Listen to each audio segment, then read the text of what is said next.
कहानी की शुरुआत घने जंगल से होती है, जहां एक आदिवासी कबीला शिकार करने के लिए निकला होता है। ये लोग आज भी बहुत पुराने तरीकों से शिकार करते हैं, इसलिए पूरे जंगल में जगह जगह फंदे लगाए गए होते हैं। तभी अचानक एक जंगली सुअर का पैर उन फंदों में से एक से टकरा जाता है और अगले ही पल एक भारी लकड़ी का तना तेजी से ऊपर की ओर उछलता है, जिसमें कई नुकीली लकड़ियां लगी होती हैं। वह सीधा सुअर के शरीर में धंस जाता है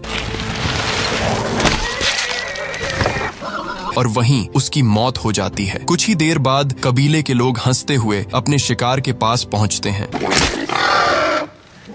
लेकिन उन्हें जरा भी अंदाजा नहीं होता कि कुछ ही समय में उनके पूरे कबीले पर मौत टूटने वाली है। इसके बाद वे वहीं बैठकर उस सुअर को काटना शुरू कर देते हैं। सभी लोग आपस में हंसी मजाक करते हुए शिकार की तैयारी कर रहे होते हैं। ये कबीला काफी खुशमिजाज और मस्ती करने वाला होता है, लेकिन तभी उनमें से एक बहादुर शिकारी, जिसका नाम जैगुआर पांव होता है, अचानक महसूस करता है कि झाड़ियों के पीछे कोई छिपा हुआ है। वह सावधानी से खड़ा होकर उस दिशा में देखने लगता है और जोर से पूछता है, तुम्हें क्या चाहिए?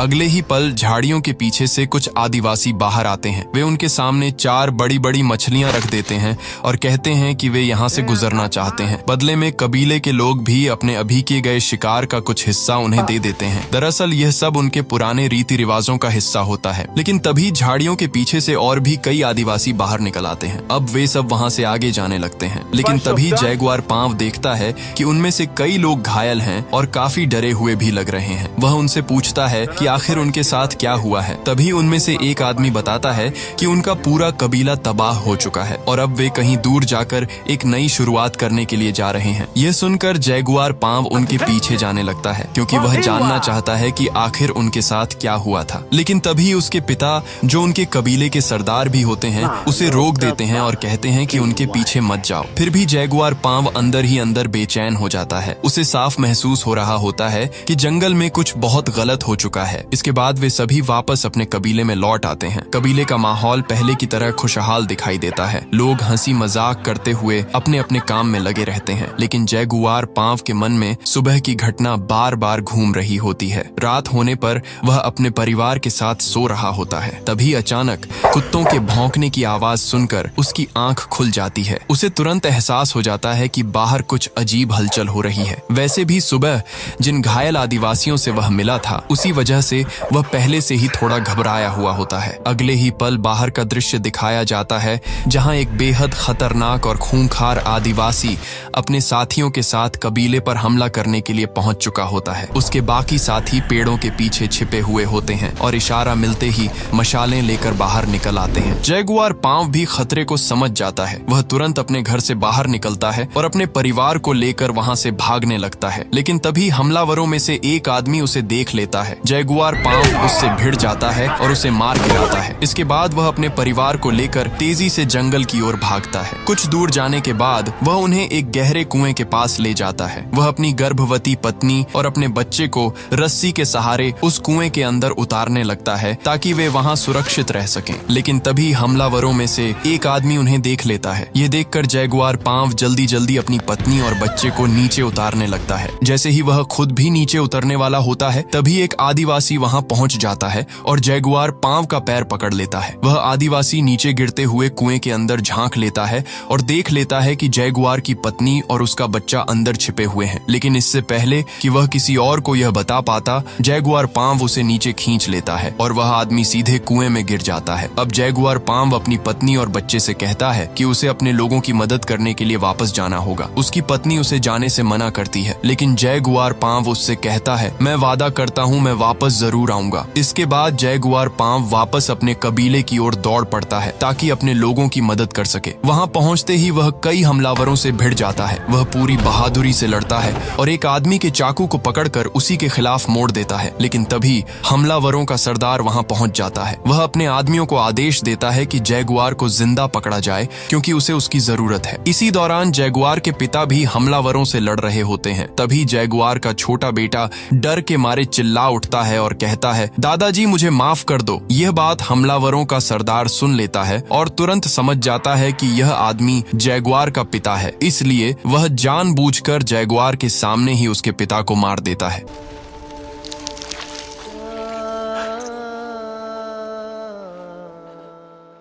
अपने पिता की मौत देखकर जैगुआर पांव गुस्से से भर जाता है, लेकिन तभी सरदार उस पर जोरदार वार करता है और जैगुआर बेहोश होकर गिर पड़ता है। जब उसे होश आता है तो वह देखता है कि उसके बाकी साथी भी पकड़ लिए गए हैं और सभी को कैदियों की तरह बांध कर ले जाया जा रहा है। जैगुआर पांव दूर उस दिशा में देखता है जहां वह कुआं होता है जिसमें उसकी पत्नी और उसका बेटा छिपे हुए हैं। हमलावर उस कुएं के पास भी पहुंचते हैं और रस्सी से अंदर झांक कर देखते हैं, लेकिन उन्हें वहां कोई दिखाई नहीं देता। दरअसल जैगुआर की पत्नी और उसका बेटा कुएं के अंदर एक बड़े पत्थर के पीछे छिपे हुए होते हैं, इसलिए हमलावर उन्हें देख नहीं पाते। इसके बाद हमलावर सभी कैदियों को बांधकर अपने साथ ले जाते हैं। रास्ते में उन्हें वही लोग भी मिलते हैं जो सुबह उनसे मिले थे और जिन्होंने उन्हें मछलियां दी थीं। दरअसल वे लोग अपना कबीला छोड़कर किसी दूसरी जगह नई जिंदगी शुरू करने जा रहे थे, लेकिन अब उन खूंखार आदिवासियों ने उन्हें भी पकड़ लिया होता है। इसके बाद सभी कैदियों को एक लंबे और खतरनाक सफर पर ले जाया जाता है। इस सफर में उन्हें कई नदियां पार करनी पड़ती हैं और ऊंची ऊंची पहाड़ियों से होकर गुजरना पड़ता है। काफी लंबा और थका देने वाला सफर तय करने के बाद वे लोग एक ऐसे इलाके में पहुंचते हैं जहां चारों तरफ तबाही के निशान दिखाई देते हैं। वहां जमीन पर बहुत सारी लाशें पड़ी होती हैं। यह देखकर समझ में आ जाता है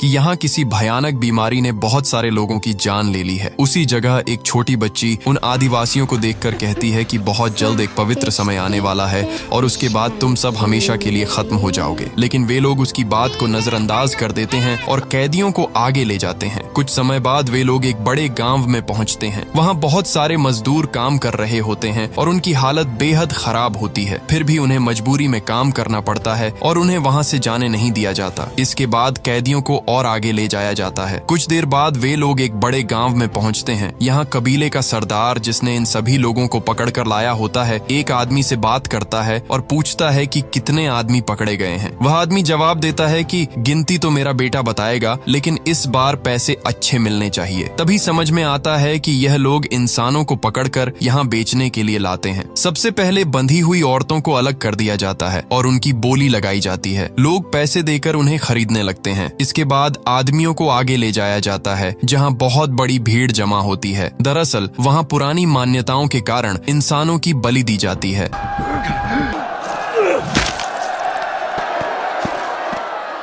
अब बारी जैगुआर पांव की आती है। उसे भी मंदिर की ऊंची सीढ़ियों पर ले जाया जाता है ताकि देवताओं को खुश करने के लिए उसकी बलि दी जा सके। लेकिन जैसे ही उसकी बलि दी जाने वाली होती है, अचानक आसमान में अंधेरा छा जाता है और सूर्य ग्रहण हो जाता है। चारों तरफ अंधेरा फैल जाता है और वहां मौजूद सभी लोग डर के मारे प्रार्थना करने लगते हैं। सूर्य ग्रहण खत्म होने के बाद कैदियों को वहां से दूसरी जगह ले जाया जाता है। अब उन्हें एक खुले मैदान में लाया जाता है जिसके दूसरी तरफ घनी झाड़ियां होती हैं। कैदियों से कहा जाता है कि अगर वे अपनी जान बचाना चाहते हैं तो उस जंगल की तरफ भाग जाएं। लेकिन असल में यह कोई मौका नहीं होता, बल्कि यह उनके लिए एक क्रूर खेल होता है। सरदार का बेटा और उसके साथी कैदियों को एक एक करके दौड़ने के लिए मजबूर करते हैं और फिर उन पर तीर चलाते हैं।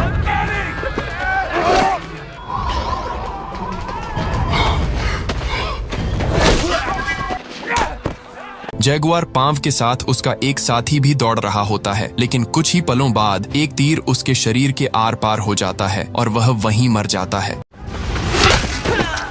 जैगुआर पांव किसी तरह वहां से बच निकलता है और तेजी से जंगल की ओर भागने लगता है। इस दौरान वह घायल भी हो जाता है। भागते भागते वह एक गिरे हुए बड़े पेड़ पर चढ़ जाता है और वहीं छिप जाता है। इसी बीच सरदार का बेटा मारा जाता है। ये देखकर कबीले का सरदार गुस्से से पागल हो जाता है और वह किसी भी कीमत पर जैगुआर पांव को मारना चाहता है। इसलिए वह अपने आदमियों के साथ जैगुआर का पीछा करना शुरू कर देता है। कुछ देर बाद वे सभी उसी गिरे हुए पेड़ के नीचे से गुजरते हैं जिसके ऊपर जैगुआर पांव छिपा हुआ होता है। थोड़ी दूर जाने के बाद सरदार की नजर अपने एक आदमी के कंधे पर पड़े खून पर जाती है, लेकिन वह खून उसका नहीं होता। यहीं से उसे समझ में आ जाता है कि जैगुआर कहीं आसपास ही छिपा हुआ है। इसलिए वे लोग तुरंत वापस लौटते हैं और उसे ढूंढना शुरू कर देते हैं। उधर पेड़ के ऊपर छिपा जैगुआर यह सब देख रहा होता है। तभी उसकी नजर पास बैठे एक छोटे जैगुआर के बच्चे पर पड़ती है और कुछ ही पलों बाद उसकी माँ भी वहाँ पहुँच जाती है। अब वहाँ रुकना खतरे से खाली नहीं होता, इसलिए जैगुआर तुरंत पेड़ से कूदता है और पूरी ताकत से भागने लगता है। लेकिन अब खतरा दो तरफ से होता है। पीछे से आदिवासी उसका पीछा कर रहे होते हैं और दूसरी तरफ वह खतरनाक जंगली जानवर भी उसके पीछे पड़ जाता है। इसी बीच अचानक एक आदिवासी उनके बीच आ जाता है जो जैगुआर को मारना चाहता था, लेकिन जंगली जानवर सीधे उसी पर हमला कर देता है और उसे मार डालता है। इस मौके का फायदा उठाकर जैगुआर वहां से निकल जाता है। फिर भी उसका पीछा खत्म नहीं होता। कुछ दूर भागने के बाद अचानक उसके सामने रास्ता खत्म हो जाता है। उसके सामने एक बहुत ऊंचा झरना होता है। नीचे कूदना लगभग मौत और पीछे मुड़ना पक्की मौत। इसलिए जैगुआर बिना सोचे सीधे झरने से छलांग लगा देता है। किस्मत उसका साथ देती है और वह नीचे गिरकर भी बच जाता है। किसी तरह वह किनारे तक पहुंच जाता है। जब वह ऊपर देखता है तो कबीले का सरदार और उसके आदमी ऊपर खड़े उसे देख रहे होते हैं। लेकिन अब जैगुआर अपने ही जंगल में आ चुका होता है। वह जोर से उन्हें ललकारता है। मेरे दादा ने यहाँ शिकार किया था, मेरे पिता ने यहाँ शिकार किया था, मैंने यहाँ शिकार किया है और मेरे बच्चे भी यहीं शिकार करेंगे। अगर हिम्मत है तो नीचे आकर मेरा सामना करो। सरदार के साथ खड़ा एक आदमी उसे रोकने की कोशिश करता है। उसे उस छोटी बच्ची की भविष्यवाणी याद आ जाती है कि एक आदमी उन्हें जंगल में ले जाएगा और वहीं उनका अंत होगा। लेकिन सरदार गुस्से से पागल हो चुका होता है और उसी गुस्से में वह अपने ही आदमी को चाकू मारकर वहीं खत्म कर देता है। इसके बाद बाकी आदिवासी एक एक करके नीचे कूदने लगते हैं। उनमें से एक आदमी नीचे गिरते ही मर जाता है, लेकिन बाकी किसी तरह बचकर नीचे पहुंच जाते हैं। उधर जैगुआर पांव वहां से आगे भागता रहता है। भागते भागते अचानक उसका पैर फिसलता है और वह सीधे एक दलदल में जा गिरता है। कुछ पल के लिए ऐसा लगता है कि वह वहीं फंस जाएगा, लेकिन किसी तरह वह खुद को खींचकर बाहर निकाल लेता है। अब उसके पूरे शरीर पर कीचड़ लगा होता है और तभी उसे एहसास होता है कि वह अपने ही जंगल में है।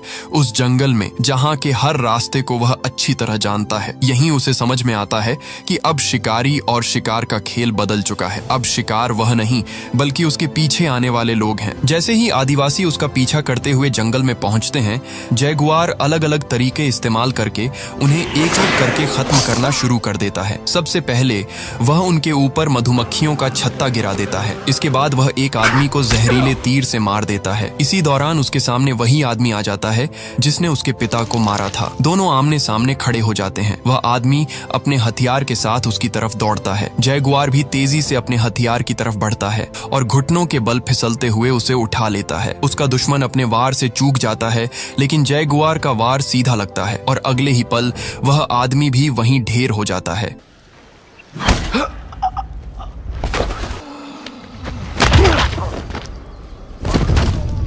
इसी समय आसमान में बादल घिर आते हैं और तेज बारिश शुरू हो जाती है। उधर जैगुआर, पांव की पत्नी और उसका बेटा अभी भी कुएं के अंदर फंसे हुए होते हैं। कुएं में लगातार पानी भरता जा रहा होता है। इसी बीच उसकी पत्नी को प्रसव पीड़ा शुरू हो जाती है, यानी अब किसी भी समय बच्चे का जन्म हो सकता है। इसी दौरान जैगुआर भागते भागते वापस उसी जगह के पास पहुंच जाता है। उसकी पत्नी और बेटा उसे देखकर ऊपर से आवाज लगाते हैं कि हमें यहाँ से बाहर निकालो। लेकिन तभी पीछे से 3 आदिवासी और वहां पहुंच जाते हैं जो उसका पीछा कर रहे होते हैं। उनमें से 2 आदिवासी कुएं के पास रुक जाते हैं और नीचे झांक कर देखने लगते हैं। तभी उन्हें कुएं के अंदर जैगुआर की पत्नी और उसका बच्चा दिखाई दे जाता है। उधर कबीले का सरदार लगातार जैगुआर का पीछा करता हुआ उसकी तरफ बढ़ रहा होता है। भागते भागते अचानक जैगुआर एक जगह रुक जाता है क्योंकि उसकी नजर जमीन पर पड़े एक पुराने फंदे पर पड़ती है। तभी कबीले का सरदार भी वहां पहुंच जाता है। अपने बेटे की मौत का बदला लेने के लिए वह दूर से ही जैगुआर पर तीर चला देता है। तीर सीधे जैगुआर के शरीर में जा लगता है और वह घायल हो जाता है, लेकिन फिर भी जैगुआर खड़ा होकर उसे ललकारता है। सरदार अपना धनुष नीचे फेंक देता है और चाकू निकालकर उसकी तरफ दौड़ पड़ता है, लेकिन जैसे ही वह आगे बढ़ता है उसका पैर जमीन पर लगे उसी फंदे से टकरा जाता है। दरअसल यह वही फंदा होता है जो जैगुआर और उसके कबीले के लोग जानवरों के शिकार के लिए लगाया करते थे, ठीक वैसे ही जैसे कहानी की शुरुआत में उन्होंने एक सुअर को मारा था। जैसे ही सरदार का पैर उस फंदे से टकराता है, सामने से एक बड़ा लकड़ी का तना तेजी से उसकी तरफ आता है जिसमें नुकीली लकड़ियां लगी होती हैं। वह तना सरदार के शरीर को चीरते हुए आर पार निकल जाता है और इसी के साथ उसका अंत हो जाता है। लेकिन जैगुआर पांव को अभी भी भागना पड़ता है क्योंकि बाकी 2 आदिवासी अभी भी उसकी तरफ आ रहे होते हैं। उधर कुएं के अंदर पानी लगातार भरता जा रहा होता है और उसी पानी में जैगुआर की पत्नी एक बच्चे को जन्म दे देती है। इसी बीच जैगुआर पांव पांव भागते भागते समंदर के किनारे पहुंच जाता है। वह हैरानी से समंदर की तरफ देखने लगता है। थोड़ी देर बाद वे दो आदिवासी भी वहां पहुंच जाते हैं जो उसे मारना चाहते थे, लेकिन वे भी रुक जाते हैं और समंदर की तरफ देखने लगते हैं। समंदर में अब बहुत बड़े बड़े जहाज दिखाई देते हैं। वे किनारे के पास लंगर डाल रहे होते हैं और छोटी छोटी कश्तियों में लोग उस जमीन की तरफ आ रहे होते हैं। इसी मौके का फायदा उठाकर जैगुआर पांव वहां से भाग जाता है और वापस अपने परिवार के पास पहुंच जाता है। वह अपनी पत्नी और बच्चों को कुएं से बाहर निकालकर उन्हें बचा लेता है। फिल्म के अंत में दिखाया जाता है कि जैगुआर पांव आखिरकार अपने परिवार के पास लौट आता है। वह अपनी पत्नी और बच्चों को कुएं से बाहर निकालता है और उन्हें लेकर जंगल की तरफ बढ़ने लगता है, लेकिन तभी उसकी पत्नी समंदर की तरफ देखती है। दूर समुद्र में कुछ बहुत बड़े जहाज दिखाई दे रहे होते हैं और उन जहाजों से छोटी छोटी नावों में कुछ लोग किनारे की तरफ आते नजर आ रहे होते हैं। जैगुआर की पत्नी उसे देखकर पूछती है, क्या हमें उन लोगों के पास जाना चाहिए? जैगुआर कुछ पल उन जहाजों को देखता है, फिर धीरे से सिर हिलाकर मना कर देता है। वह कहता है, नहीं, हमें जंगल में जाना चाहिए। वहीं से हमें फिर से एक नई शुरुआत करनी होगी। इसके बाद जैगुआर अपने परिवार को लेकर वापस उसी जंगल की ओर चल पड़ता है